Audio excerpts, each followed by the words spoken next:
Lo primero que querría explicar es una cosa en la que me lié durante el directo, que tiene que ver con filtrar por tipos de capa. Es decir, imaginaos que yo tengo un documento como este, que tiene unas cuantas capas, y quiero ver solo ciertos tipos de capa. Bueno, como ya dije, puedo hacer clic, por ejemplo, en la T para ver solo las capas que son capas de texto. Y luego quería mostrar cómo filtrar por objeto inteligente y me equivoqué. Lo que hay que hacer para filtrar por objeto inteligente es hacer clic en este icono y como veis veo solo las capas objeto inteligente. Yo lo que hice fue venirme aquí a tipo y elegir objeto inteligente y efectivamente con esto se puede filtrar, pero como veis al elegirlo no me está filtrando y eso es porque luego tengo que indicarle qué tipo de objeto inteligente es el que quiero ver.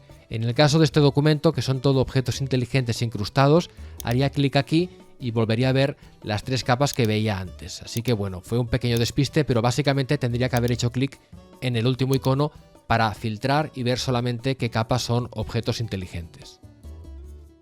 Una de las preguntas que pasé por alto fue esta de David Sánchez, que preguntaba si las capas se pueden ver más grandes. Me imagino que nos referimos a las miniaturas de las capas, este pequeño gráfico que muestra de forma pequeñita el contenido de la capa. La respuesta es que sí que se pueden hacer más grandes. Para ello vengo en la paleta capas a el menú del panel que se abre haciendo clic en este icono y selecciono aquí abajo opciones de panel. Con esto se abre esta ventana donde, como veis, puedo elegir entre varios tamaños de miniatura.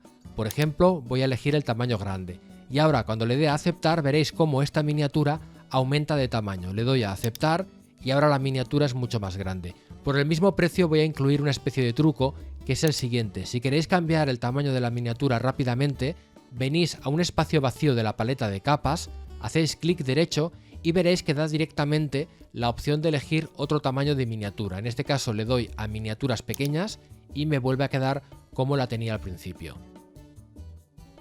Juan Fotorrubiales preguntaba: ¿prefieres Adobe RGB 1998 o sRGB?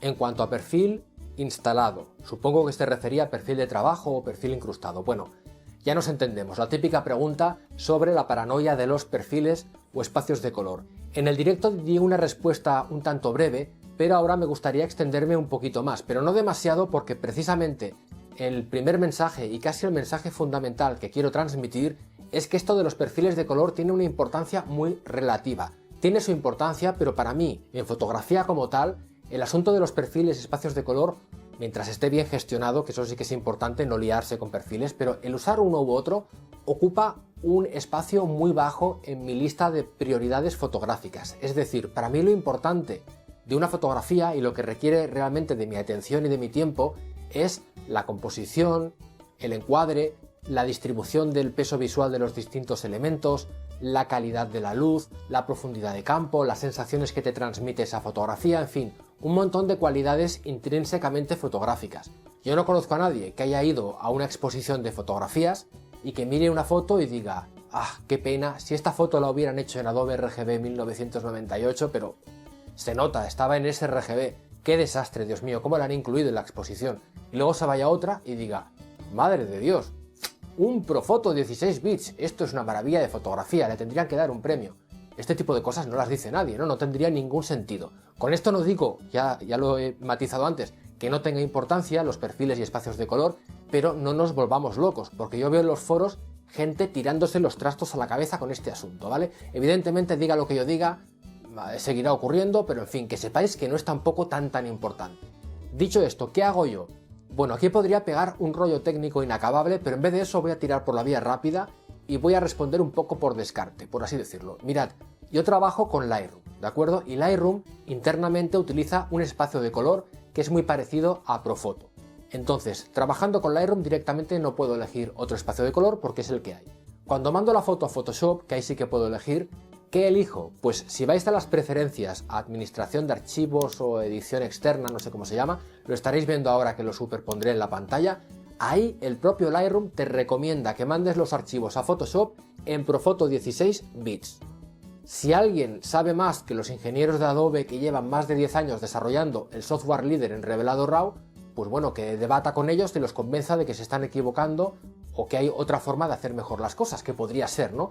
Pero ahí hay una indicación muy clara de una fuente muy fiable y yo llevo un montón de tiempo trabajando así y os aseguro que no tengo ningún problema. Entonces las mando así a Photoshop, en Profoto 16 bits, hago en Photoshop la edición que sea, vuelvo a Lightroom, donde vuelven al espacio propio de Lightroom, y aquí sí, esto es importante, cuando genero la versión final, una versión que ya no voy a volver a reeditar, esa versión la exporto en sRGB porque es lo más compatible, porque si la subo a Instagram, a Facebook, donde sea, para empezar, la va a convertir la página igualmente a sRGB o algún perfil similar, y en segundo lugar, de todas formas, la gente, yo no sé qué monitor tiene y es muy posible que espacios más grandes no los vean. Entonces, la versión final sí que la hago en sRGB por una cuestión de compatibilidad más universal y porque ya no voy a reeditar la foto. En fin, no deja de ser mi caso particular lo que os explico, pero espero que esto ayude a disipar algunas de las dudas o de las preocupaciones excesivas que se suelen generar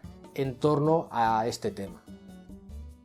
Tino Vara hizo otra pregunta que tampoco vi y que decía lo siguiente: ¿harías un vídeo combinando acciones con una condicional para ver cuántas opciones tenemos? Bueno, puedo mostrarlo directamente. Lo de los pasos condicionales son elementos que puedo introducir en una acción para que, en función de una serie de características del documento, ahora veremos de qué opciones disponemos, en función de esas características se ejecute una acción u otra. Para ello voy a venir a Ventana, Acciones, selecciono una acción cualquiera, es igual, vengo aquí al menú del panel en la parte superior derecha y veréis que puedo insertar condicional. Esto sería para que se reproduzca una acción u otra en función de una serie de características que puede tener el documento y que entiendo que es lo que me preguntaba Tino. La cantidad de posibilidades de que disponemos es esta, la que veis en este menú desplegable. Que el documento sea cuadrado, que el modo del documento sea RGB, CMYK, que la capa sea de píxeles de ajuste. Según lo que se cumpla en el momento de ejecutar la acción, podemos hacer que se ejecute una acción u otra. Y estas son todas las posibilidades de las que disponemos.